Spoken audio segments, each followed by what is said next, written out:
Crawford Thomas from the West Midlands Regional Support Centre, and what I'd like to do for your Teacher Meet this evening is just give you a quick whistle-stop tour of the technology that's currently giving teachers some food for thought up here in the West Midlands.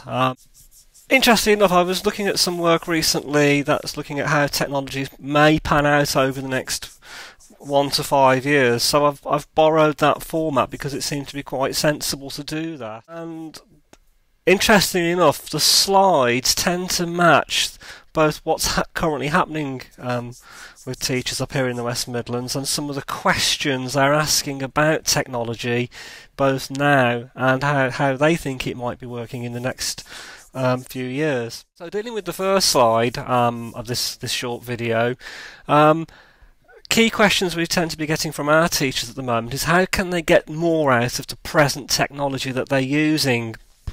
I'm sure many teachers up and down the country are familiar with Moodle or know about Moodle or at least a form of a VLE, and certainly at the moment this particular approach to a learning platform is certainly challenging a lot of teachers. What they're doing here in particular is trying to get more engagement activities.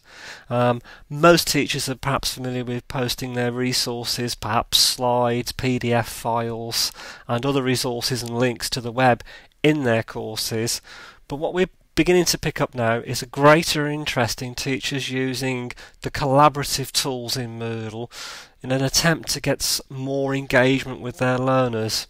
So for example, putting a resource in and then setting an exercise around that resource and maybe asking some questions and discussion points in the forums. I suppose the next big issue that is challenging teachers, or at least getting teachers talking, is this one about mobile devices or multifunction devices, as I've now heard. There seems to be two particular angles with this one. There is obviously the sort of how do we make use of these devices, and also looking at and how is the use of those guided down more positive pedagogic uses.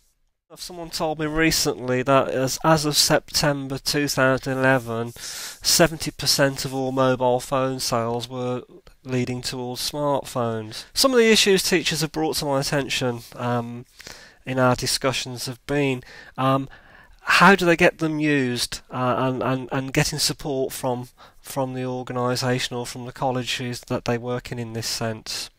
An interesting conversation came up recently where one teacher had noticed the students were tapping away on the phone and was literally just about to sort of challenge this, perhaps quite assertively, and chose to ask the learner, well, what are you doing? And the learner turned around and replied, well, I'm taking class notes. And that actually changed the conversation, and that's kind of now led to this teacher beginning to sort of think, well, maybe I can begin to work with this tool rather than the tool work against me. Moving on very, very quickly, cloud-based technology seems to be coming to the fore now. And I realise there's lots of definitions about cloud-based technology and exactly what is it. It seems to mean different things to different people.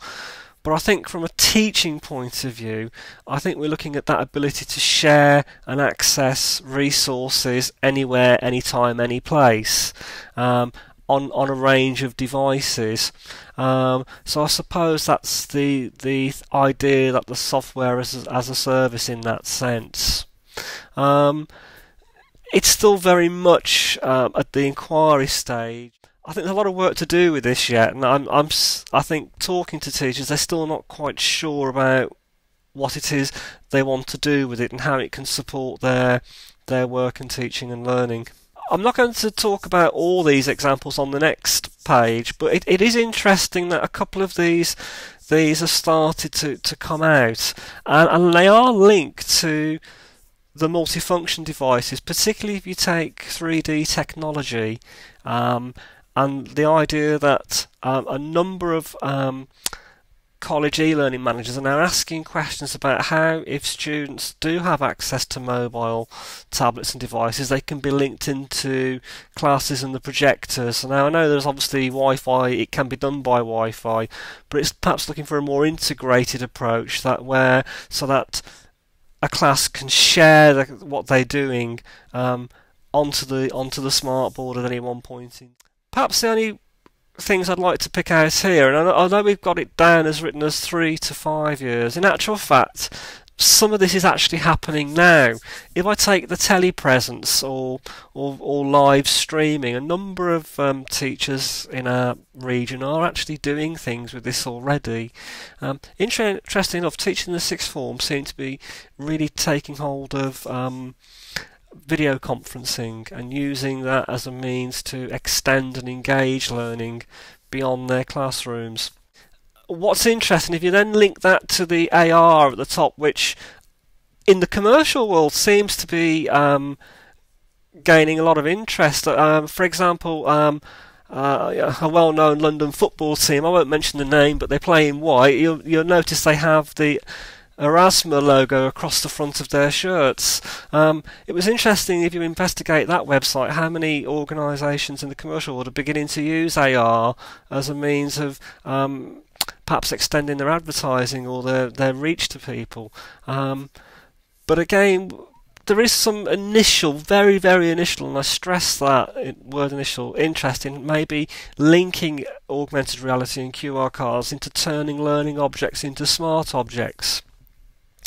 In discussion with teachers, and again it'd be interesting to learn what you as a group of teachers feel, it's back to that time issue. It does take a bit of time to learn how to do this. I've had a go myself and it's quite straightforward, but it's that time issue, and it probably then puts it back into where we started with Moodle, which is again that one of the common criticisms I pick up with teachers is learning how to use these tools in a teaching and learning environment.